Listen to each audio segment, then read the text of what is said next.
Hello दोस्तों, कैसे हैं आप लोग। तो आज इलेक्ट्रिक चार्ज एंड फील्ड का लेक्चर नंबर 14 लेकर आ गए हैं और आज का टॉपिक है एप्लीकेशन ऑफ गॉस लॉ। इससे पहले हम गॉस लॉ पे 2 लेक्चर ले चुके हैं जिनमें सीख चुके हैं इलेक्ट्रिक फ्लक्स कैसे निकालते हैं। तो आज गॉस लॉ के जरिए इलेक्ट्रिक फील्ड फाइंड करते हैं। तो आज देखिए किस तरह से निकालते हैं। तो हेडिंग है आज का application of Gauss law. Application of Gauss law. तो फ्लक्स निकालने का 2 तरीका हम लोग सीख चुके थे। फ्लक्स निकालने का तरीका क्या था, पहला कि इसको क्लोज इंटीग्रेशन कर देते हैं, क्योंकि जब भी निकालना होता है इलेक्ट्रिक फ्लक्स तो गॉसियन सरफेस के जरिए निकालेंगे और वो कैसा सरफेस होता है, क्लोज सरफेस होता है। ई डॉट डी ए और इन्हीं के जरिए जिसका निकाले थे Q inside divide by epsilon not. ये लास्ट क्लास में जो है सो 2 लेक्चर लिए हैं, इनके बारे में बता दिए। पहला क्लास क्या था, ई डॉट डी के जरिए किस तरह से इलेक्ट्रिक फ्लक्स फाइंड करते हैं, और कल का लेक्चर जो था लास्ट वाला वो किस तरह था, Q inside upon epsilon not के जरिए। तो आज दोनों को मिक्स कर करके हम इलेक्ट्रिक फील्ड फाइंड करना सीखेंगे। इसको गॉस थ्योरम भी कहते हैं। इसको क्या कहते हैं, गॉस थ्योरम भी कहते हैं, या गॉस लॉ भी कहिए, जो कहिए गॉस थ्योरम। तो इन्हीं का इस्तेमाल करके हम लोग कैलकुलेट करेंगे। पहले क्या है कि यूनिफॉर्म चार्ज रॉड के वजह से, पहले क्या है, इससे पहले भी हम लोग इलेक्ट्रिक फील्ड फाइंड कर चुके हैं कूलम्ब्स लॉ के जरिए, और आज ही फाइंड करने वाले हैं। अगर कोई यूनिफॉर्म चार्ज वायर है, चाहे उसी को रॉड कह दें, तो उनके ऊपर अगर चार्ज यूनिफॉर्मली डिस्ट्रीब्यूट है और उनका लीनियर चार्ज डेंसिटी दिया रहता है, तो उनके जरिए कैसे हम इलेक्ट्रिक फील्ड फाइंड करते हैं उसके डिफरेंट पॉइंट पे। तो आइए देखते हैं किस तरह से निकालते हैं, क्योंकि ये खास करके ये बोर्ड में बहुत ही ज़्यादा पूछे जाते हैं, तो इसलिए इनको गॉस लॉ के जरिए ही वहाँ पे बनाना होता है। तो देख लीजिए किस तरह से इसको कैलकुलेट करते हैं। तो चलिए इतना आप लोग जो है सो नोट कर लीजिए। अगर आप लोग नोट करना नहीं भी चाहें तो डिस्क्रिप्शन के लिंक में इसका नोट्स दिया जाएगा। वो हैंड रिटेन नोट्स जो है सो बनाया गया और डिस्क्रिप्शन में दिया गया है। सेम यही चीज़ होगा जो पढ़ाया जा रहा है, थोड़ा सा ऊपर नीचे हो सकता है, उतना आप लोग समझ सकते हैं। तो देखिए गॉस लॉ के जरिए निकालना है, calculate electric field due to uniformly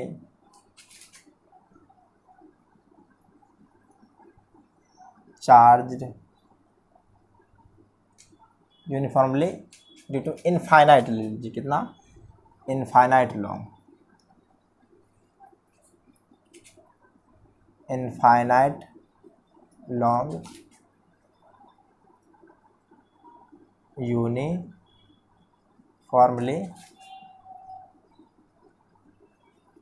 charge ring. इसका लीनियर चार्ज डेंसिटी लैम्डा दिया हुआ है, और लीनियर चार्ज डेंसिटी लैम्डा के बारे में बात कर चुके हैं कि जैसे कि यह क्या है, इसका दिया हुआ है गिवन। लैम्डा क्या होता है, charge per unit length, charge by length, ये गिवन है, ये दिया हुआ है। तो इससे पहले जब भी निकाले थे तो वहाँ भी इलेक्ट्रिक फील्ड के निकाले थे तो लैम्डा दिया ही गया था। तो आप देख लीजिए किस तरह से है। तो एक कोई इनफाइनाइट वायर मान लेते हैं, ये है, इनमें यूनिफॉर्मली चार्ज जो है प्लस मान लीजिए पॉजिटिव चार्ज डिस्ट्रीब्यूट है, क्या है,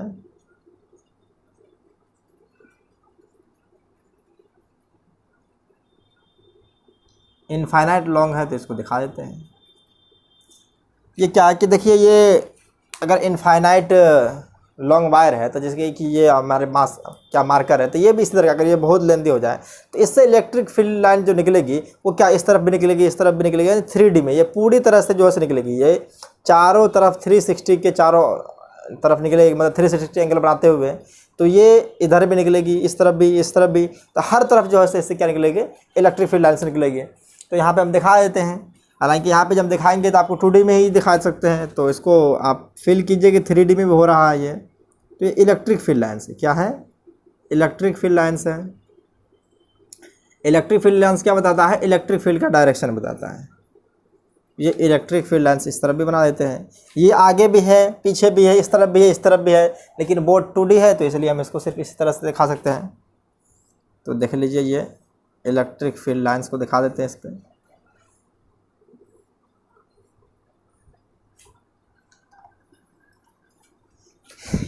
अगर पॉजिटिव चार्ज है तो इलेक्ट्रिक फील्ड क्या होता है? अवे फ्रॉम द चार्ज होगा। अगर नेगेटिव चार्ज होता है तो टुवार्ड्स द चार्ज। तो इलेक्ट्रिक फील्ड डायरेक्शन क्या हो जाएगा? Away from the charge. तो देख लीजिए, अगर मान करके चलिए हमको इस पॉइंट पे इलेक्ट्रिक फील्ड फाइंड करना है, ये कोई P पॉइंट है, इस पॉइंट पे इलेक्ट्रिक फील्ड फाइंड करना है, तो यहाँ पे एक टेस्ट चार्ज रखेंगे और टेस्ट चार्ज पे क्या होता है? अपोजिट डायरेक्शन पे एक फोर्स लगता है, तो ये इलेक्ट्रिक फील्ड का डायरेक्शन हो जाएगा। अब इसको कैलकुलेट करने के लिए क्या है कि हम जब गॉस लॉ पढ़ रहे हैं तो गॉसियन सरफेस एक क्या करते हैं? एज्यूम करते हैं। तो हम एक गॉसियन सरफेस एज्यूम कर लेते हैं। क्या कर लेते हैं? एक गॉसियन सरफेस।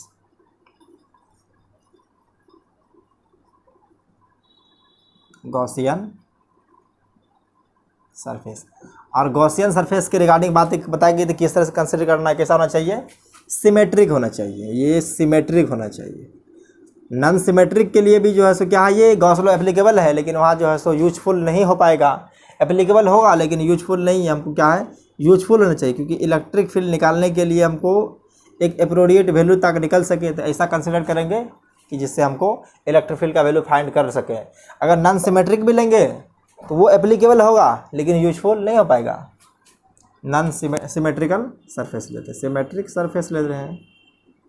और इस सिमेट्रिक सरफेस क्या होता है? इलेक्ट्रिक फील्ड एवरीवेयर, मतलब हर एक पॉइंट पर जो क्या होना चाहिए? बराबर होना चाहिए। एट एवरीवेयर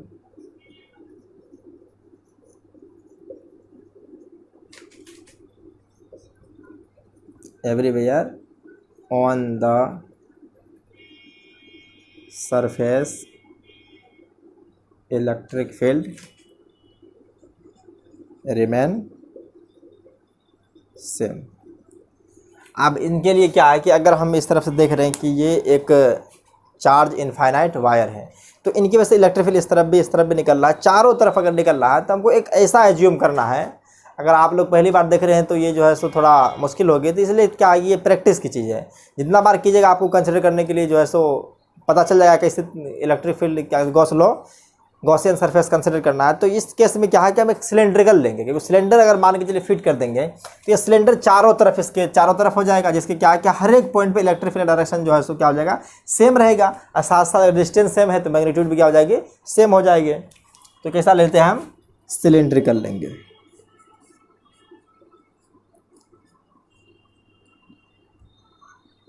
सिलेंड्रिकल सरफेस लेंगे। अब सिलेंड्रिकल सरफेस के गॉस थ्योरम क्या है? तो गॉस लॉ अप्लाई करेंगे उस पर।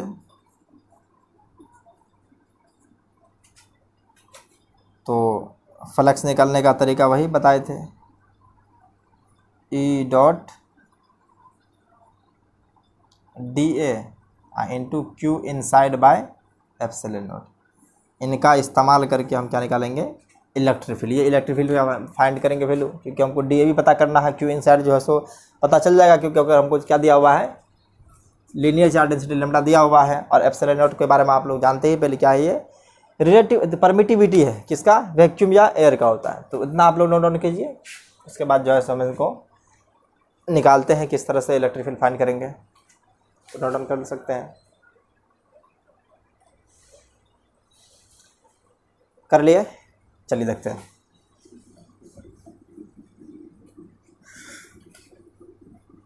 इनको मिटा देते हैं।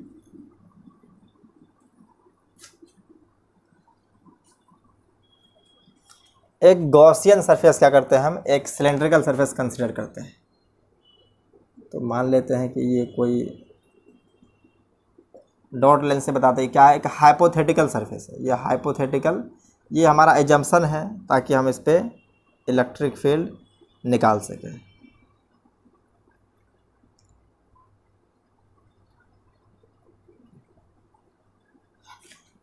तो सभी अगर मान लीजिए ये डिस्टेंस कितना है, आर डिस्टेंस है, ये आर डिस्टेंस है, तो इस पॉइंट पे इलेक्ट्रिक फील्ड डायरेक्शन क्या हो जाएगा, क्या ई एफ एल एस के एलोंग ही होगा।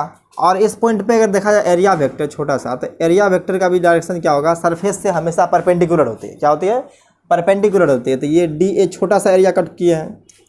इसी तरह से जो है सो ये तुम्हारे पे क्या आगे सिलेंडर में 3 सरफेस होते हैं, 2 जो है एक कर्व सरफेस होती है और 2 प्लेन सरफेस। ये ऊपर वाला एक सरफेस हो गया, दिख रहा होगा आप लोगों को, एक नीचे वाला सरफेस हो गया है। तो इनको फर्स्ट सरफेस मान लेते हैं और इनको सेकंड सरफेस, और ये थर्ड सरफेस हो गया। इन पे एरियल वेक्टर देखते हैं, छोटा सा एरिया कट करते हैं, तो इसका डायरेक्शन क्या हो जाएगा, डी ए का ऊपर की ओर हो जाएगा। इलेक्ट्रिक फील्ड डायरेक्शन तो अब भी इस पॉइंट पे इधर ही है, अभी फ्रॉम द चार्ज होगा। और नीचे इस पे देखते हैं, तो इन पे एरिया वेक्टर छोटा सा लेंगे तो ये डी ए क्या हो जाएगा नीचे, और इलेक्ट्रिक फील्ड डायरेक्शन क्या हो जाएगा, ये ई एफ एल एस के एलोंग हो जाएगा। तो इन दोनों के बीच देखिए क्या है, ये भी 90 डिग्री बना रहा है और ये भी 90 डिग्री दिख रहा होगा आप लोगों को। तो चलिए देखते हैं, from Gauss law, Gauss law से फाइंड करने जा रहे हैं। तो देखिए टोटल फ्लक्स निकालते हैं टोटल, तो क्या हो जाएगा, फ्लक्स टोटल, तो 3 सरफेस है, तो क्या हो जाएगा φ1 प्लस φ2 प्लस φ3। तो अगर फर्स्ट सरफेस के लिए देखा जाए तो फर्स्ट सरफेस ये है, तो इनके बीच इलेक्ट्रिक फील्ड और ये हो गया इलेक्ट्रिक फील्ड और एरिया वेक्टर दोनों के बीच का एंगल कितना है, 90 डिग्री है। तो फ्लक्स निकालते हैं इसमें, ई डी ए कॉस 90 हो जाएगा। और सेकंड वाले को भी देखते हैं, तो ये भी वही हो जाएगा, ई डी ए कॉस 90। और थर्ड केस में देखते हैं, ई डी ए कोस। तो इलेक्ट्रिक फील्ड का डायरेक्शन थर्ड सरफेस पे देखिए और एरिया वेक्टर दोनों का जो डायरेक्शन सेम है, तो उनके बीच एंगल कितना हो जाएगी, 0। तो अब ये Q टोटल क्या हो जाता है, Q inside bye epsilon not. आप देखिए यहाँ पे, तो ये हो जाएगा 90 डिग्री है तो 0 हो जाएगा प्लस 0, और ये कोस 0 का वैल्यू क्या हो जाएगा, 1 हो जाएगा। तो इलेक्ट्रिक फील्ड क्या है कि ये सरफेस किस तरह से लिए हैं कि एक ऐसा सिमेट्रिकल सरफेस है कि इलेक्ट्रिक फील्ड क्या है, हमेशा सेम है, मतलब ये इलेक्ट्रिक फील्ड कांस्टेंट है। तो इलेक्ट्रिक फील्ड कांस्टेंट है तो इलेक्ट्रिक फील्ड बाहर आ जाएगा और अंदर क्या बच जाएगा, डी ए। अगर क्यू इनसाइड देखा जाए तो क्यू इनसाइड क्या होगा कि इनमें कितना लेंथ है, अगर मान लीजिए इसका लेंथ मान लीजिए रॉड का जो गॉसियन सरफेस किए हैं इसका लेंथ एल मान लेते हैं, तो एल लेंथ में कितना चार्ज होगा, तो इस तरह से देख लीजिए कि जो क्यू इनसाइड हो जाएगा वो लेमडा इंटू एल हो जाएगा, क्योंकि जितना लेंथ अगर इस सरफेस के अंदर आ रहा उतना ही चार्ज को हम लेंगे। तो लेंथ कितना है एल, लीनियर चार्ज डेंसिटी क्या है, लेमडा है, तो क्या हो जाएगा Q inside lambda into L divide by epsilon not. अब 0 0 खत्म हो जाएगा। अब देखिए ये डी ए एरिया क्या है, अगर ये सरफेस टोटल ले लेंगे तो ये सिलेंड्रिकल सरफेस के बारे में बात कर रहा है। आप सिलेंडर सरफेस का क्या होता है, surface area 2 pi R L होता है, आप लोग को पता होगा। तो देखिए इसको lambda L upon epsilon naught equal to E 2 pi R L. तो देखिए एल और एल कैंसिल हो जाएगा और यहाँ से आ जाएगा इलेक्ट्रिक फील्ड को इस तरफ ले आइए, तो ये हो जाएगा lambda divide by 2 pi epsilon naught into R हो जाएगा। तो इलेक्ट्रिक फील्ड का वैल्यू आ चुका है lambda upon 2 pi epsilon naught into R. ये इलेक्ट्रिक फील्ड का मैग्नीट्यूड आ चुका है। इससे पहले हम लोग भी निकाल चुके थे, तो इसको जो है सो अगर के फॉर्मेट में लिखते हैं तो 2 से ऊपर नीचे मल्टीप्लाई कीजिए, क्या हो जाएगा 2 lambda 4 pi epsilon naught into R. और ये 4 पाई एप्सिलॉन नॉट को आप लोग जानते हैं क्या होता है, ये के, तो 2 के लेमडा बाय आर भी लिख सकते हैं। तो ये आ चुका है इलेक्ट्रिक फील्ड कितना एट ए डिस्टेंस आर पे। तो ये इलेक्ट्रिक फील्ड का मैग्नीट्यूड जो है सो आ चुका है, electric field at distance R. अगर कोई डिस्टेंस r ले लिए हैं तो r डिस्टेंस पे इलेक्ट्रिक फील्ड का वैल्यू क्या हो चुका है, lambda upon 2 pi epsilon naught into r हो चुका है, क्योंकि हमको लैम्डा दिया ही है 2 पाई, और ये 2 और पाई एप्सिलॉन नॉट क्या है, कांस्टेंट है, और r डिस्टेंस जो है सो हम r डिस्टेंस को बदलते जाएंगे तो इलेक्ट्रिक फील्ड जो है सो बदलता जाएगा। तो अब इनके बीच अगर ग्राफ देख लेते हैं तो चलिए यहीं पे देख लेते हैं, ये बस दिखाने के लिए किए थे। तो देख लीजिए इलेक्ट्रिक फील्ड और ग्राफ इनके बीच रेडियस की, अगर कोई डिस्टेंस का इलेक्ट्रिक फील्ड के साथ किस तरह से क्या है वेरी कर रहा है। तो अब 1/r अगर है तो ये क्या है, इलेक्ट्रिक फील्ड जो है सो इन्वर्सली प्रोपोर्शनल टू 1/r है। इस तरह का ग्राफ आप लोग पहले भी देख चुके हैं। ये कैसे आता है, रेक्टेंगुलर हाइपरबोला, ये आता है रेक्टेंगुलर हाइपरबोला। ये ग्राफ हो गया है, मतलब ये कर्व हो गया E versus R curve, E versus R curve. देख लीजिए, इससे पहले भी इलेक्ट्रिक फील्ड हम लोग फाइंड कर चुके थे कूलम्ब्स लॉ के जरिए, और आज क्या फाइंड कर लिए, गॉस लॉ के जरिए, क्योंकि बोर्ड में जो डेरिवेशन आता है इन्हीं को आपको प्रूफ करना है। तो इनको एक बार देख लीजिए अच्छी तरह से, उसके बाद जो है सो आगे देखते हैं।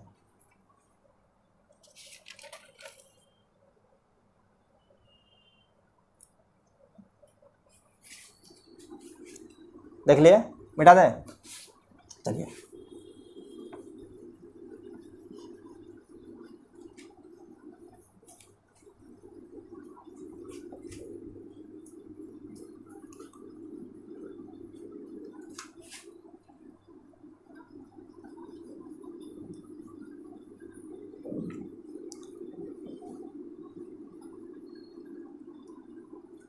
अब इनसे रिलेटेड जो है सो एक क्वेश्चन करने जा रहे हैं, जिसपे क्या है कि हम एक सिलेंडर ले लेते हैं, क्या है सिलेंड्रिकल वायर ले लेते हैं, और सिलेंड्रिकल वायर में क्या होगा कि पूरे तरह से उस पर चार्ज डिस्ट्रीब्यूट होगा। एक केस लेते हैं क्या, कंडक्टिंग, एक केस लेते हैं नॉन कंडक्टिंग। तो आइए देखते हैं कि क्वेश्चन क्या है कि फाइंड करते हैं। अगर स्टार्ट देखते हैं, electric field due to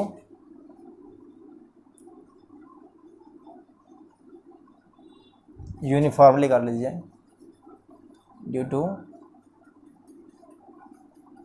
uniformly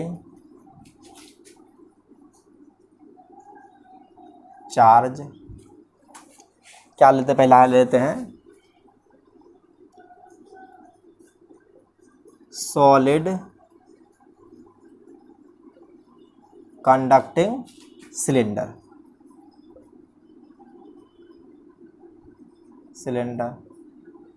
उसके बाद क्या ले लेते हैं, हॉलो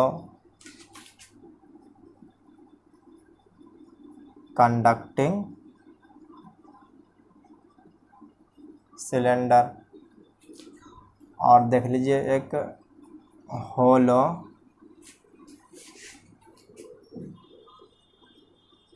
नॉन कंडक्टिंग सिलेंडर, एक क्या है, सॉलिड नॉन कंडक्टिंग सिलेंडर। तो ये चार केस हो गया, सॉलिड कंडक्टिंग हो गया, और होलो कंडक्टिंग हो गया, और क्या है, होलो नॉन कंडक्टिंग, और क्या गया, एक सॉलिड नॉन कंडक्टिंग। इन चारों की वजह से क्या हम लोग को इलेक्ट्रिक फील्ड फाइंड करना है। तो देखिए कि अगर कोई, हम जानते हैं कि अगर कंडक्टर, तो कंडक्टर के ऊपर अगर कोई चार्ज देते हैं, देख लीजिए ये कंडक्टर है, तो इनके चार्ज इलेक्ट्रिक फील्ड अगर इसके अंदर इनसाइड क्या होता है, जीरो में पढ़ चुके हैं। तो अगर चार्ज जीरो हो तभी इलेक्ट्रिक फील्ड जीरो हो सकता है, क्योंकि अगर चार्ज यहाँ पे नहीं है इलेक्ट्रिक फील्ड जीरो है। चार्ज सर कंडक्टिंग के केस में क्या होता है कि सारा चार्ज सरफेस पे आता है, always charge always charge resides on the surface. किस केस में, कंडक्टर के केस में होता है। अगर कोई कंडक्टिंग बॉडी है तो अगर हम उसके ऊपर जितना भी चार्ज देंगे वो कहाँ चले जाएगा, उनके सरफेस पे। तो देखिए पहला केस क्या है कि अगर सॉलिड कंडक्टिंग सिलेंडर है तो उनके ऊपर चार्ज अगर कोई भी देंगे तो वो क्या हो जाएगा, टोटल जो है सो उनके सरफेस पे आ जाएगा। और होलो कंडक्टिंग स्फीयर है, क्या है, सॉरी सिलेंडर है, तो होलो कंडक्टिंग सिलेंडर है, तो कंडक्टिंग सिलेंडर है तो उनके इसमें तो होलो पार्ट है, तो ये भी क्या है कि एक सरफेस ही है, तो इन पे सरफेस पे तो रहेगा। और होलो नॉन कंडक्टिंग है, कैसा चार्ज डिस्ट्रीब्यूट है, यूनिफॉर्मली। अगर पूरी तरह से है तो ये तीनों केस को देखा जाए तो तीनों में क्या होने वाला है कि चार्ज हमेशा सरफेस पे ही रहने वाला है। इसमें क्या है कि ये केस को हटा दिया जाए, क्या है कि इनको अगर हटा दें तो ये तीनों में, ये और ये, इनमें क्या है कि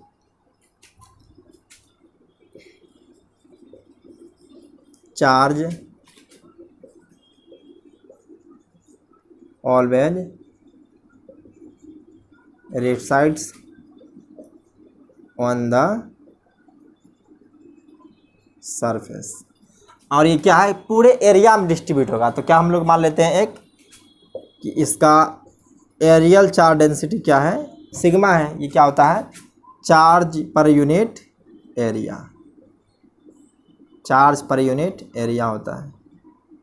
तो हम बारी बारी से केस करेंगे। तो आप क्या है कि सॉलिड कंडक्टिंग सिलेंडर हो, होलो कंडक्टिंग सिलेंडर हो, और या नॉन होलो कंडक्टिंग, सॉरी होलो नॉन कंडक्टिंग सिलेंडर हो, तीनों क्या हो जाएगा, एक ही केस हो जाएगा। तो पहले क्या है कि हम इन तीनों को एक ही साथ ले लेते हैं और इसको अलग से कर देंगे, क्योंकि इसमें चार्ज हो जाएगा पूरे यूनिफॉर्मली डिस्ट्रीब्यूट हो जाएगा। तो ये केस क्या है, एक अलग से पढ़ना है, बाद बाकी तीनों जो है सो एक ही है। तो चलिए आइए देखते हैं किस तरह से जो है सो इसका निकालते हैं।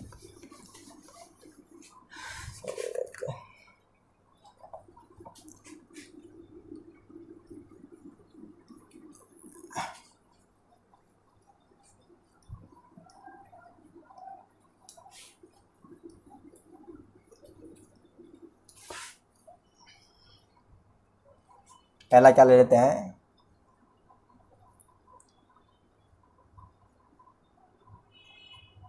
सॉलिड कंडक्टिंग, या इसी को होलो कंडक्टिंग भी ले लें, तब भी जो है सो होलो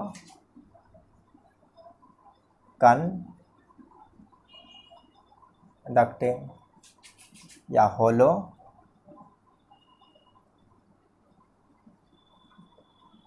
non conducting infinite long cylinder होगा, infinite long cylinder of charge density. Charge density कैसा जाएगा, एरियल चार्ज डेंसिटी ऑफ, चल लीजिए एरियल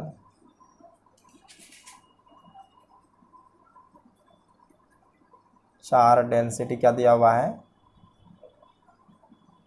सिग्मा दिया हुआ है। तो इनके वजह से हम लोगों को फाइंड करना है इलेक्ट्रिक फील्ड। तो देखिए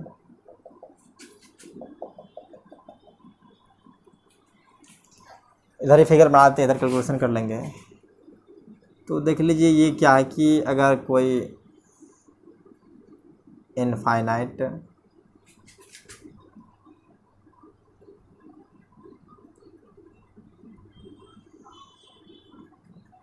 सिलेंडर मान लिया,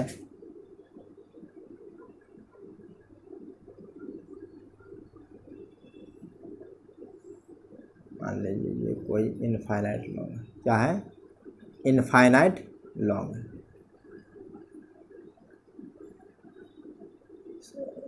इनफाइनाइट लॉन्ग हो गया। तो इनके सरफेस जो भी चार्ज रहने वाला क्या है, उनके टोटल सरफेस पे देख लीजिए, ये भी एक सिलेंडर टाइप का, तो चार्ज क्या है कि इनके टोटल सरफेस पे होगा। तो यहाँ भी ये चारों तरफ से चार्ज है डिस्ट्रीब्यूट होगा। तो हम इसको ऊपर सरफेस पे दिखा देते हैं चार्ज किस तरह डिस्ट्रीब्यूट है। तो देख लीजिए ये चार्ज डिस्ट्रीब्यूट है, इनके सरफेस पे है। तो ये टोटल चारों तरफ से होगा।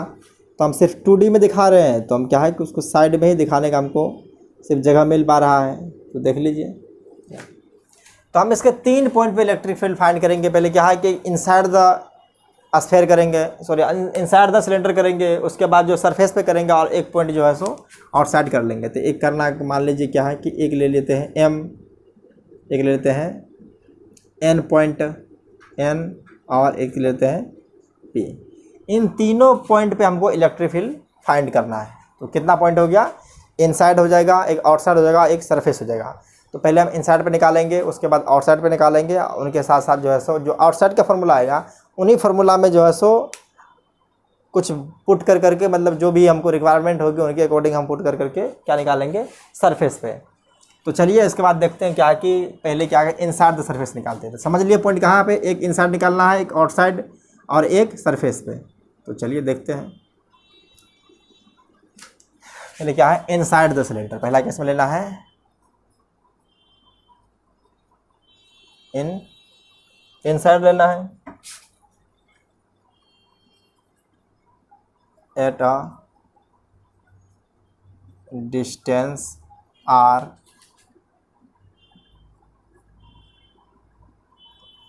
From axis. इनका एक्सिस कहाँ होगा, कहीं ना कहीं बीच में ही होगा। देख लीजिए ये इनके एक्सिस से आर डिस्टेंस पे हम एक क्या करेंगे, एज्यूम करेंगे एक सिलेंडर ले लेंगे, axis from axis such that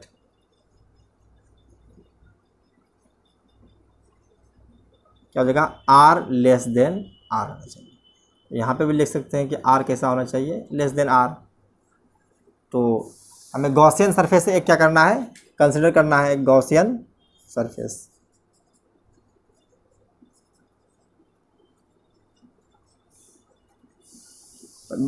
Gaussian surface में क्या है कि ये भी चारों तरफ से डिस्ट्रीब्यूट है किस पे, सरफेस पे। तो हम एक सिलेंडर ही यहाँ पे मानने वाले हैं। क्या हो जाएगा, गॉसियन सरफेस जो होगा वो सिलेंड्रिकल ही होगा।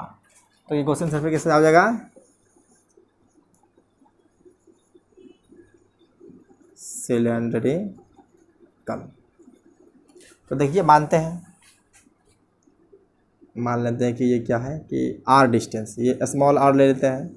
अगर इनका डिस्टेंस देखा जाए तो ये क्या है, कैपिटल आर है।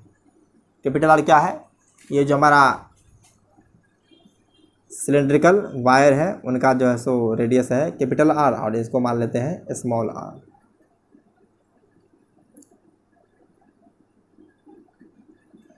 तो ये सिलेंडर है और इसका रेडियस क्या है, स्मॉल आर है। तो इस पॉइंट पे देखा जाए तो इलेक्ट्रिक फील्ड का डायरेक्शन भी यही होना चाहिए, और एरिया वेक्टर भी क्या हो जाएगा, इस पॉइंट पे देखा जाए इस तरफ से तो एरिया वेक्टर भी इस तरफ हो जाएगा। और इनको मान लेते हैं फर्स्ट सरफेस, और इसको सेकेंड मान लेते हैं, और इनको थर्ड मान लेते हैं। तो ये क्या हो जाएगा, फर्स्ट, और इसको सेकेंड मान लेते हैं, और क्या हो जाएगा, ये थर्ड हो जाएगा। तो देखिए इलेक्ट्रिक फील्ड का डायरेक्शन जो है सो इनमें तो अब भी ऐसा ही रहने वाला है, और एरिया वेक्टर जो हो जाएगा वो डी इसके परपेंडिकुलर। और यहाँ पे भी इलेक्ट्रिक फील्ड देखा जाए तो ये इस डायरेक्शन में, और एरिया वेक्टर क्या हो जाएगा, इसके परपेंडिकुलर हो जाएगा। तो देखिए निकालते हैं total flux, phi total flux निकालते हैं। तो ये तीनों की वजह से जाएगा φ1 प्लस φ2 प्लस φ3। तो टोटल फ्लक्स को क्या है, Q inside upon epsilon not. First वाला केस में क्या कि अगर फर्स्ट सरफेस पे देखा जाए तो एरिया वेक्टर और इलेक्ट्रिक फील्ड के बीच में कितना है, 90 डिग्री एंगल है, तो ये जीरो हो जाएगा। सेकेंड वाले केस में भी क्या हो जाएगा, इलेक्ट्रिक फील्ड और एरिया वेक्टर क्या है, एक दूसरे के परपेंडिकुलर है, तो यहाँ भी जीरो हो जाएगा। और थर्ड केस में क्या है कि इलेक्ट्रिक फील्ड देखा जाए तो सभी पॉइंट पे क्या होने वाला है, सेम होने वाला है। इलेक्ट्रिक फील्ड कांस्टेंट रहेगा, तो इसको इंटीग्रेशन का साइन दे करके इनको बाहर डायरेक्ट लिख देते हैं, ई इंटू अगर एरिया देखा जाए डी ए को टोटल इंटीग्रेट करेंगे तो क्या आ जाएगा, ए आएगा, और ए जो है सो क्या होगा, इसी सिलेंड्रिकल सरफेस का एरिया हो जाएगा। Surface area, curve surface area क्या होता है, 2πr इंटू एल।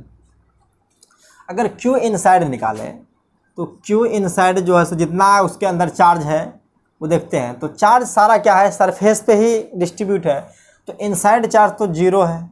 क्या है, इनसाइड चार्ज जीरो है।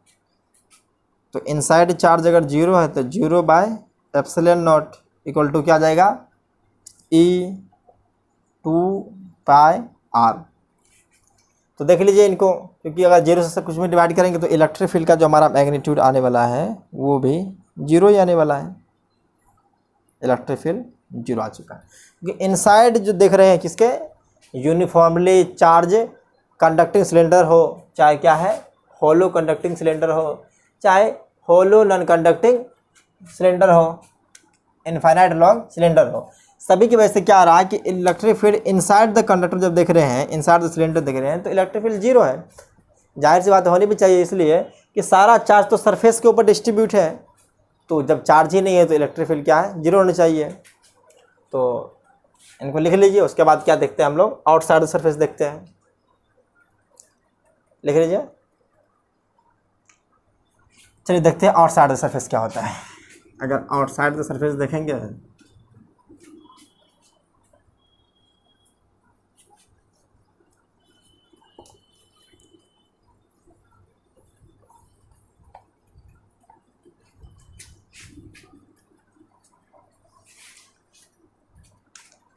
चलिए केस नंबर 2 आउटसाइड। आउटसाइड में क्या हो जाएगा, रेडियस जो है सो small R greater than capital R हो जाएगा। देखिए यहाँ पे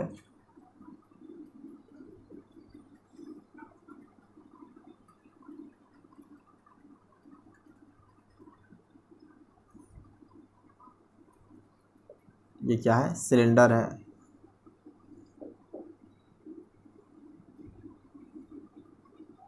सारा चार्ज डिस्ट्रीब्यूट क्या है, सरफेस पे है, तो सरफेस पे चार्ज दिखा देते हैं।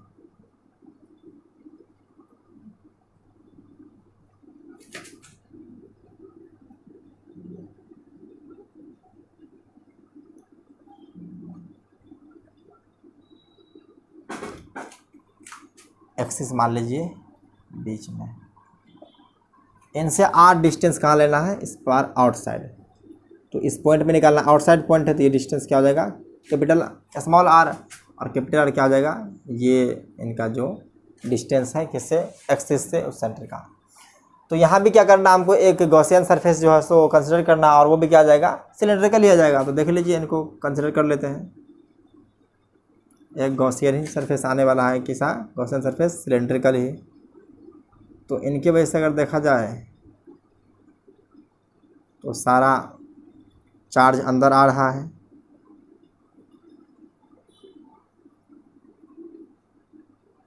तो इस पॉइंट पे इलेक्ट्रिक फील्ड डायरेक्शन क्या हो जाएगा, आउटवर्ड हो जाएगा। और एरिया वेक्टर देख लिया जाए तो इस पॉइंट पे भी एरिया वेक्टर डी ए जो होगा वो भी आउटसाइड आएगा।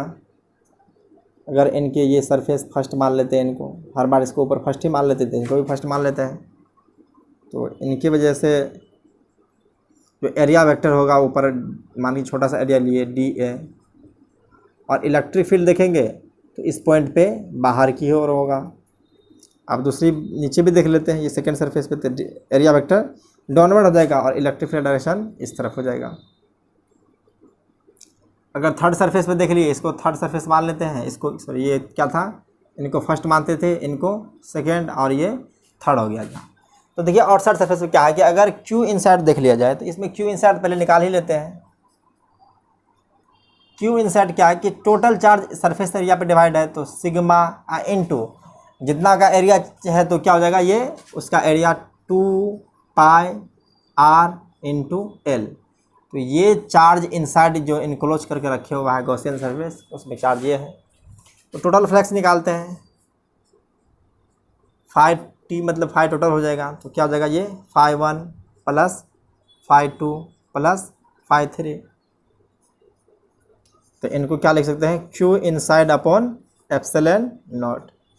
और फिर फर्स्ट जो ये आने वाला है फर्स्ट सरफेस की वजह से फ्लक्स क्या आ जाएगा, जीरो आ जाएगा, क्योंकि कोई फ्लक्स उससे पास नहीं कर रहा, सारा जो है सो एरिया वेक्टर और फ्लक्स जो है इलेक्ट्रिक फील्ड क्या है, एक दूसरे के परपेंडिकुलर है, तो cos 90 क्या हो जाएगा, जीरो हो जाएगा।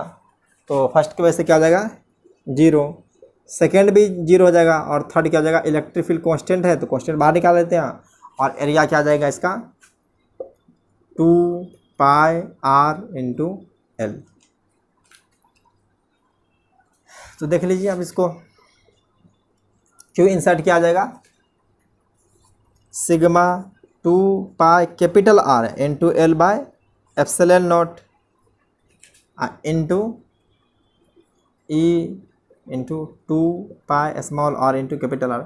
ये एल 2 पाई 2 पाई कैंसिल हो जाएगा।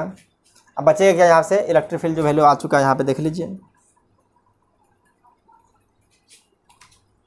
इलेक्ट्रिक फील्ड का वैल्यू आ गया है यहाँ पे sigma R divide by epsilon naught into small R. अगर इलेक्ट्रिक फील्ड देखा जाए तो inversely proportional to radius distance है। जैसे जैसे जाएंगे दूर जाएंगे तो इलेक्ट्रिक फील्ड का मैग्नीट्यूड जो है सो कम होता जाएगा। तो इनसाइड हो गया है, क्या ये, सॉरी आउटसाइड द सरफेस है, किस क्या ये आउट साइड द सरफेस।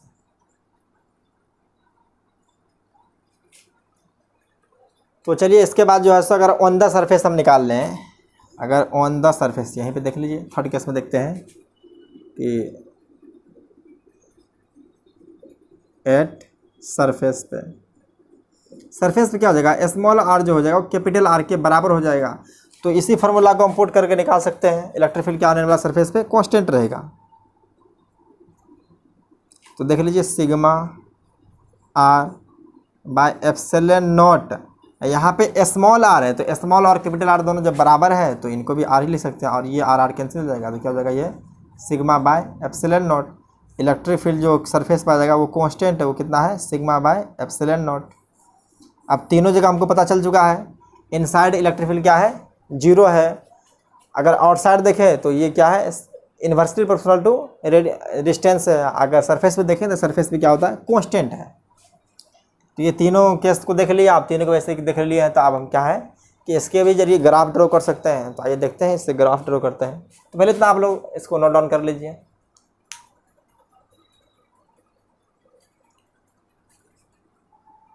कर लिए, देखिए आप ग्राफ ड्रॉ कर रहे हैं।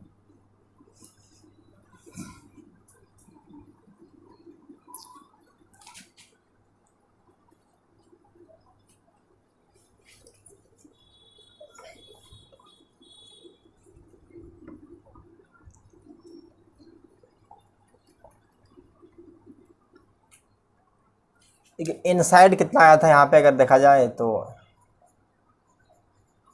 इनसाइड क्या, जब रेडियस छोटा हो तो इलेक्ट्रिक फील्ड का वैल्यू जो आया था वो क्या था 0 था। अगर आउटसाइड देखें, रेडियस जो था R small R capital R के बड़ा था, तो इलेक्ट्रिक फील्ड का मैग्नीट्यूड आएगा था sigma R divide by epsilon naught into small R. यानी कि इलेक्ट्रिक फील्ड जो है सो इन्वर्सली प्रोपोर्शनल टू आर है, electric field inversely proportional to R. अगर थर्ड में देखे तो क्या था एट सरफेस, सरफेस पे रेडियस जो है सो स्मॉल आर कैपिटल आर के बराबर होता है, तो यहाँ पे इलेक्ट्रिक फील्ड आया था सिग्मा बाय एप्सिलॉन नॉट। तो अब देखते हैं ई वर्सेस आर को, कर्व को।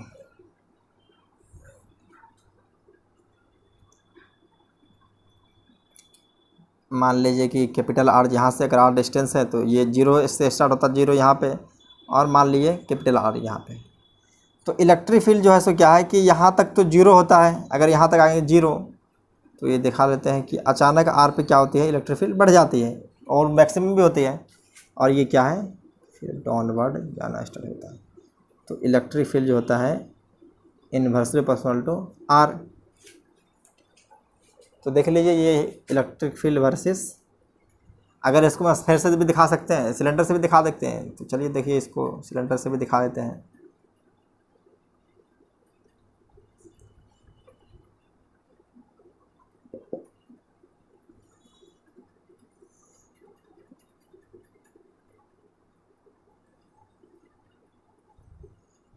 देख लीजिए ये क्या है रेडियस आर, आर तक इलेक्ट्रिक फील्ड क्या था यहाँ पे 0 था इलेक्ट्रिक फील्ड, और मैक्सिमम पॉइंट पे जो आया यहाँ पे सरफेस पे, ऑन द सरफेस क्या है electric field sigma bye epsilon not, और इन्वर्सली प्रोपोर्शनल टू आर क्या है इस तरफ से आ गया है जब आउटसाइड गए सरफेस। तो देख लीजिए इनको, ये कर्व हो गया। तो इस तरह से कर्व जो है सो डायरेक्ट एग्जाम में आता भी है, और आपको पता करना होता है कि किसका कर्व है देख लीजिए ये तो सिलेंडर वैसे बना दिया, अगर ऐसा भी दिया रहे, अगर देख लीजिए अगर इस तरह से भी दिया रहे, यहाँ से लेकर के ऐसे दिया हुआ है, तो इसके बाद जो हम लोग पढ़ने वाले हैं स्फीयर की वजह से चार्ज का डिस्ट्रीब्यूशन देखेंगे, उससे कर्व देखेंगे, तो उसमें भी इसी तरह से आने वाला है। तो ये इलेक्ट्रिक फील्ड वर्सेस ये यहाँ पे क्या है कि कोई जीरो चार्ज, यहाँ पे इलेक्ट्रिक फील्ड जीरो है, इस पॉइंट पे क्या है मैक्सिमम हो जाता है, इलेक्ट्रिक फील्ड ई मैक्स हो जाता है इस पॉइंट पे। उसके बाद क्या है electric field inversely proportional to R होना स्टार्ट हो जाता है। ये तीनों केस को एक ही साथ पढ़ ली, सॉलिड कंडक्टिंग था, चाहे होलो कंडक्टिंग हो, चाहे होलो नॉन कंडक्टिंग था, तो ये तीनों की वजह से क्या है कि चार्ज उसके सरफेस पे ही रहता है। तो चार्जों को एक साथ ही देख कर लिए आप क्या पढ़ने वाले हैं कि अगर कोई सॉलिड नॉन कंडक्टिंग सिलेंडर है तो उनमें क्या है कि चार्ज पूरे उसके पूरे बल्क में क्या होगा डिस्ट्रीब्यूट होगा। तो अभी उनको देखेंगे, तो पहले इसको नोट डाउन कर लीजिए, उसके बाद देखते हैं।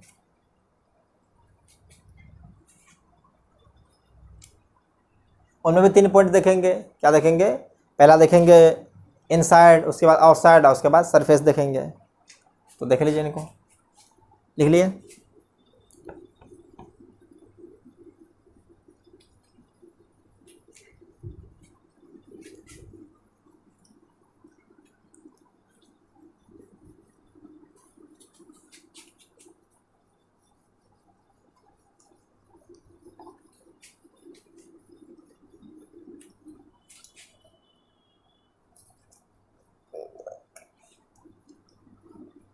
चलिए अगर सेकंड ही इसको मान लेते, उसको फर्स्ट मान लेते, सेकंड मान लेते हैं। क्या solid non conducting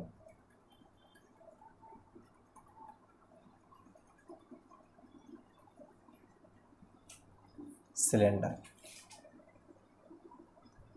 solid non conducting infinite long,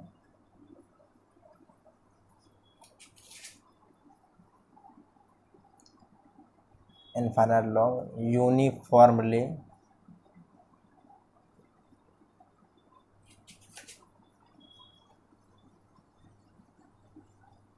charge cylinder है। इस पर क्या है चार्ज यूनिफॉर्मली डिस्ट्रीब्यूट है, तो इनमें सरफेस के ऊपर जो है सो चार्ज नहीं रहेगा, जो भी चार्ज रहेगा उनके टोटल वॉल्यूम में क्या होगा डिस्ट्रीब्यूट होगा। तो इनका जो है सो चार्ज डेंसिटी दिया हुआ है, ये क्या है चार्ज पर यूनिट वॉल्यूम जो दिया गया है, ये दिया है।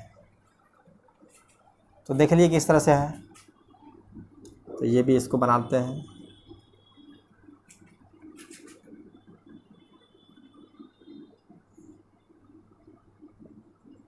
ये इनफाइनाइट है, क्या ये इनफाइनाइट लॉन्ग है। अगर इनफाइनाइट लॉन्ग नहीं रहेगा तो उनकी वजह से किसी पॉइंट पे देखेंगे तो क्या है अवे फ्रॉम द चार्ज ना हो करके इनमें देखा जाए तो चार्ज होगा पूरे, अगर इसका एक्सेस मान लेते हैं इसके कहीं बीच में होगा, ये क्या है इनका एक्सेस है, तो चार्ज इनमें क्या होगा पूरे यूनिफॉर्मली डिस्ट्रीब्यूट होता है।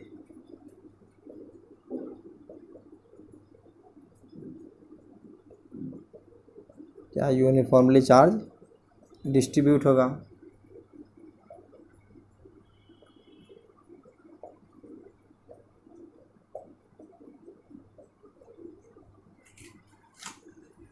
ये क्या है नॉन कंडक्टिंग सॉलिड सिलेंडर है।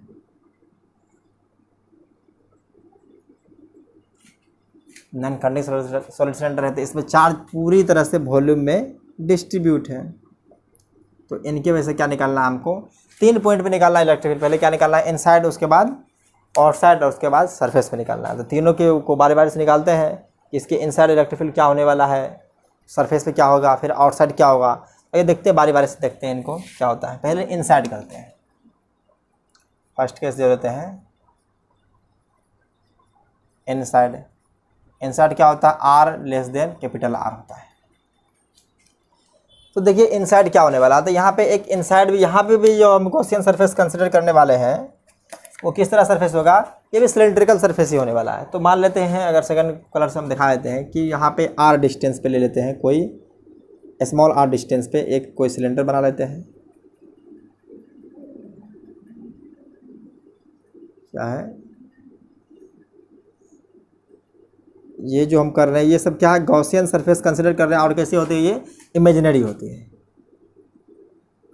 तो इन पे इलेक्ट्रिक फील्ड देखा जाए तो इलेक्ट्रिक फील्ड डायरेक्शन क्या हो जाएगा, आउटवर्ड हो जाएगा। और एरिया वेक्टर भी देखा जाए तो एरिया वेक्टर जो होने वाला है वो आउटवर्ड हो जाएगा। इनको फर्स्ट सरफेस मानते थे और नीचे वाले को सेकेंड मानते थे, तो अब भी वही मानेंगे। एरिया वेक्टर का डायरेक्शन क्या हो जाएगा, नीचे डाउनवर्ड हो जाएगा। और इलेक्ट्रिक फील्ड का क्या हो जाएगा, अवे फ्रॉम द चार्ज हो जाएगा। तो इनमें क्या है कि पूरी तरह से चार्ज अगर डिस्ट्रीब्यूट है तो देख लेते हैं किस तरह से होगा। तो चलिए इन पर भी इलेक्ट्रिक फील्ड दिखा दिया जाए तो क्या हो जाएगा, ये आउटसाइड इलेक्ट्रिक फील्ड हो जाएगा और एरिया वेक्टर भी इसी तरफ हो जाएगा। छोटा सा एरिया हम मान लिए निकाल लिए हैं, ये क्या गॉसियन सरफेस एज्यूम कर लिए हैं। तो चलिए देखिए क्या मानने वाले हैं। तो टोटल फ्लक्स निकालते हैं। तो टोटल फ्लक्स तीनों सरफेस की वजह से निकाल करके उसको ऐड कर देंगे, क्योंकि फ्लक्स क्या है, स्केलर क्वांटिटी है। तो φ1 प्लस φ2 प्लस φ3। तो देखिए Q inside upon epsilon naught. φ1 zero ही आ जाएगा, क्योंकि इसके ऊपर देखा जाए तो एरिया वेक्टर डायरेक्शन क्या है, ऊपर है, अपवर्ड है। अगर छोटा सा एरिया कट किया जाता है इसका डायरेक्शन अपवर्ड हो जाएगा DA। और इलेक्ट्रिक फील्ड क्या हो जाएगा, अवे फ्रॉम द चार्ज, और इनके बीच एंगल 90 डिग्री हो जाएगा। जिस तरह से नीचे सेकंड सरफेस हुआ, फर्स्ट सरफेस पे भी वही हो जाएगा। तो फर्स्ट सरफेस क्या है, ये जीरो, ये भी जीरो। और इनको देखा जाए तो थर्ड सरफेस पे जो इलेक्ट्रिक फील्ड होने वाला है यूनिफॉर्म रहेगा। तो E इंटू 2π एरिया पे है स्मॉल r इंटू L हो जाएगा। अब देखिए कि जो यहाँ पे टोटल वॉल्यूम क्या हो जाएगा, टोटल वॉल्यूम जो है सो हमको πr² L है, लेकिन हमारा चार्ज डिस्ट्रीब्यूट है स्मॉल वॉल्यूम में है, तो स्मॉल वॉल्यूम को निकाल लेते हैं यहाँ से। तो अगर डेंसिटी दिया हुआ है रो, तो डेंसिटी इंटू वॉल्यूम हो जाएगा चार्ज। अगर देखा जाए यहाँ पे इसमें लिख देते हैं Q inside rho into πr² into L, ये हो जाएगा Q इनसाइड है। तो देखिए क्या हो जाएगा, इसको πr² L divide by epsilon naught equal to electric field तो सेम कांस्टेंट ही रहेगा। उसके बाद 2πrl। तो यहाँ से देखिए πrl और πl और एक r कैंसिल हो जाएगा। तो इलेक्ट्रिक फील्ड जो यहाँ से आने वाला है, देख लीजिए electric field E equal to rho r by 2 epsilon naught. तो इलेक्ट्रिक फील्ड इनसाइड देखिए डायरेक्टली प्रोपोर्शनल टू क्या है, r है। क्योंकि जैसे जैसे इसके अंदर बढ़ते जाएंगे तो चार्ज बढ़ता जाएगा, चार्ज बढ़ रहा है तो यहाँ पे रेडियस फैक्टर नहीं, यहाँ पे क्या है, चार्ज है। तो इलेक्ट्रिक फील्ड इनसाइड जो है वो डायरेक्टली प्रोपोर्शनल टू r है। इनको देख लीजिए, क्योंकि इससे पहले वाले में देखे थे क्या था कि कंडक्टिंग सिलेंडर था या होलो कंडक्टिंग सिलेंडर था, चाहे होलो नॉन कंडक्टिंग सिलेंडर था। तो उन तीनों की वजह से इलेक्ट्रिक फील्ड इनसाइड जीरो आ रहा था, लेकिन इसमें इनसाइड इलेक्ट्रिक फील्ड जीरो नहीं है, वो क्या है, रो r इंटू 2 एप्सिलॉन नॉट है। क्या है, रो r इंटू 2 एप्सिलॉन नॉट है। तो इनको देख लीजिए।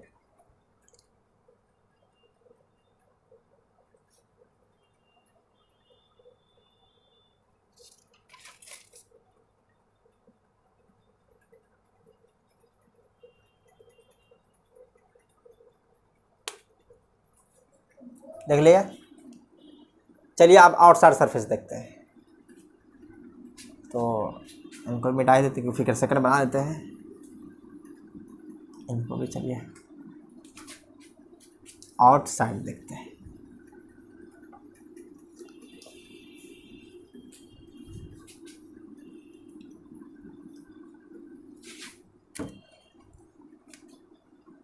सेकेंड जो हो जाएगा आउट साइड। आउटसाइड क्या होता है, R greater than capital R. तो यहाँ पे भी देखिए हम बनाते हैं,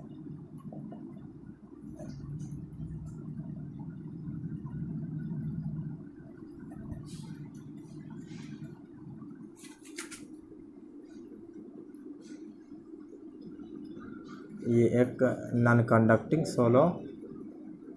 सॉलिड सिलेंडर है, तो ये इसको आर है। टोटल चार्ज क्या है, इसके वॉल्यूम में डिस्ट्रीब्यूट रहेगा। तो एक्सिस मानना है तो मान लेते हैं, यहाँ किसके बीच से एक्सिस पास कर रही है।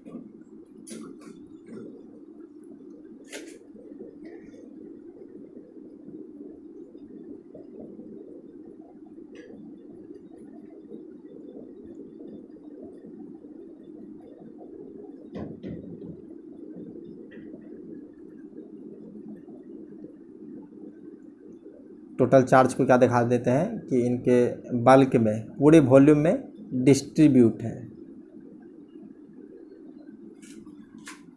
तो फिर सेम बात करना है कि इस बार क्या है, गॉसियन सरफेस करना है, आर डिस्टेंस का लेना है हमको, आर डिस्टेंस आउटसाइड लेना है। मान लेते हैं ये आर डिस्टेंस है, आउटसाइड है। तो यहाँ पे गॉसियन सरफेस कंसिडर करते हैं हम, एक गॉसियन सरफेस आर डिस्टेंस पे कंसिडर कर लेते हैं।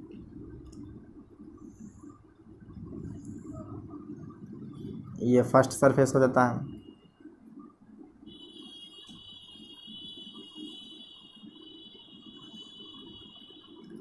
इनको सेकेंड सरफेस मान लेते हैं। अगर इस पॉइंट पे देखा जाए इलेक्ट्रिक फील्ड, तो इलेक्ट्रिक फील्ड डायरेक्शन आउटवर्ड होगा, अवे फ्रॉम चार्ज होगा। और इसी पॉइंट पे अगर डी ए एरिया वेक्टर छोटा सा कट कर लेंगे तो डी ए भी क्या हो जाएगा, बाहर ही हो जाएगा। इनको फर्स्ट सरफेस मानते थे, इनको सेकेंड और इनको थर्ड मानते थे। तो सेकेंड फर्स्ट पे देखते हैं, तो फर्स्ट पे एरिया वेक्टर क्या हो जाएगा, ऊपर ही होने वाला है। इस पर area vector perpendicular to the surface होता है, तो डी ए ऊपर हो जाएगा और इलेक्ट्रिक फील्ड क्या हो जाएगा, अवे फ्रॉम द चार्ज। और इन पे भी देखा जाए तो छोटा सा एरिया वेक्टर जब कट करेंगे तो वो डी ए नीचे आ जाएगा और इलेक्ट्रिक फील्ड डायरेक्शन आउटवर्ड रहेगा। तो ये गॉसियन सरफेस हम कंसिडर कर लिए हैं।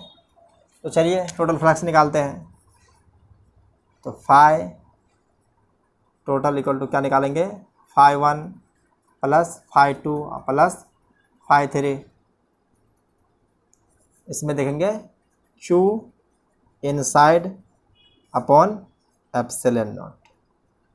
तो फर्स्ट की वजह से क्या हो जाएगा, जीरो, क्योंकि एक दूसरे के ऊपर एरिया वेक्टर और इलेक्ट्रिक फील्ड क्या है, एक दूसरे से 90 डिग्री एंगल पे है, तो जीरो हो जाएगा। और सेकंड केस में भी जीरो हो जाएगा। थर्ड केस में क्या है, इलेक्ट्रिक फील्ड कांस्टेंट रहने वाला है और ये टोटल एरिया में है, तो एरिया क्या हो जाएगा, 2πr इंटू एल हो जाएगा। अगर Q इनसाइड हमको निकालना है, देख लीजिए Q इनसाइड क्या हो जाएगा, Q इनसाइड है। तो चार्ज जो है इनमें ही है, जिसका रेडियस क्या है कि अगर इसका एक्सिस देखा जाए तो ये रेडियस r है, तो इसी एरिया में टोटल एरिया जो है सो इसके अंदर जो कितना है, कैपिटल आर वाला है, तो इसी में डिस्ट्रीब्यूट है। तो अगर हम इसको निकालेंगे तो इसका डेंसिटी रो इंटू पाई capital R square into L, ये Q इनसाइड है, क्योंकि जो भी चार्ज इतना में ही, इससे बाहर में चार्ज नहीं है। तो हम इसलिए जो है सब क्या किए हैं, इसका rho into pi R square into L consider कर लिए। देखिए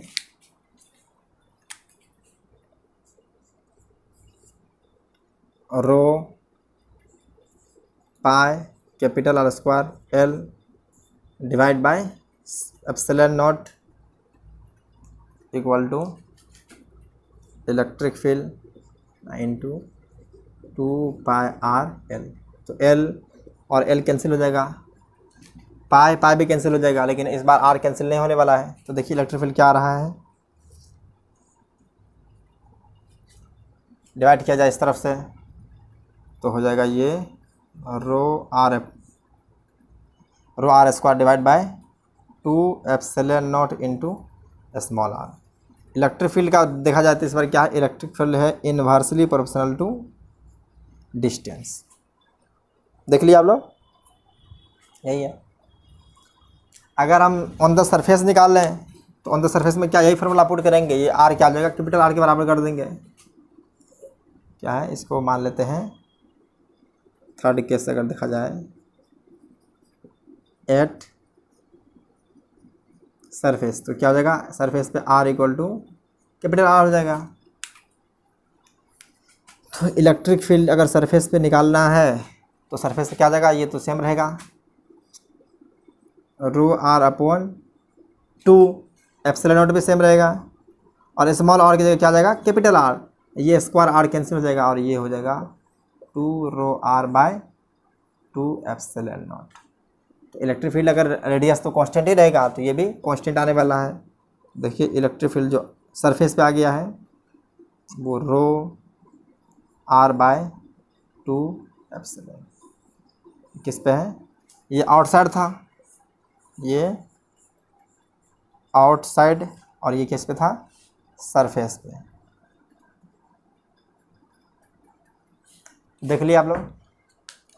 आप तीनों जगह पे निकाल लिए हैं तो इससे क्या है कर्व भी ट्रेस कर लेते हैं। अब तीनों का जो है सो कर्व किस तरह से आने वाला है तो उनको भी कर लेते हैं, इनको आप लोग नोट डाउन कर लीजिए। लिख लिया, चलिए देखते हैं इसका कर्व देख लेते हैं।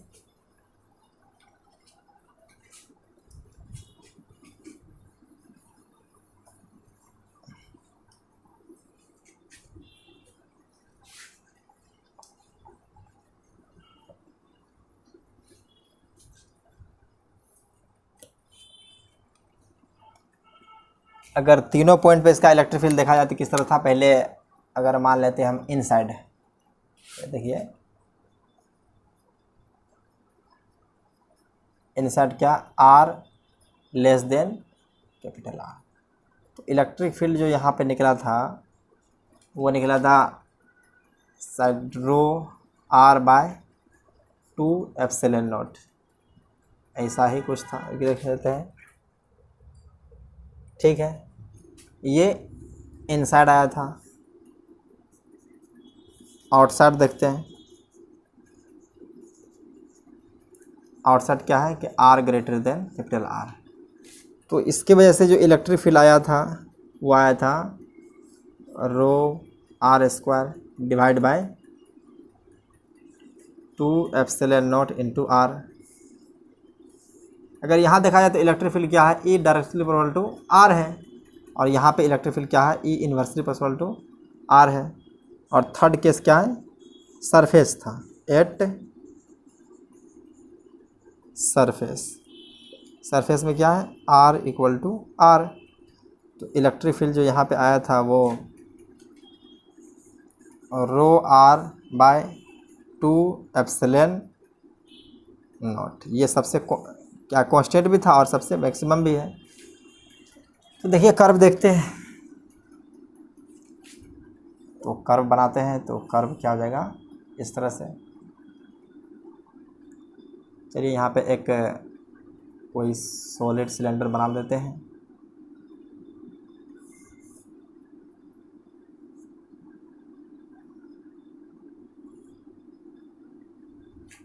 ये डिस्टेंस रेडियस जो है सो इसका R यहाँ तक आ जा, इस पॉइंट पर रेडियस क्या है R है, अगर मान लिया जाए इसका रेडियस R है, तो इलेक्ट्रिक फील्ड इनसाइड जो होता है वो यूनिफॉर्मली इंक्रीज कर रहा है, मतलब इस तरह से दिख रहा हो आप लोगों को,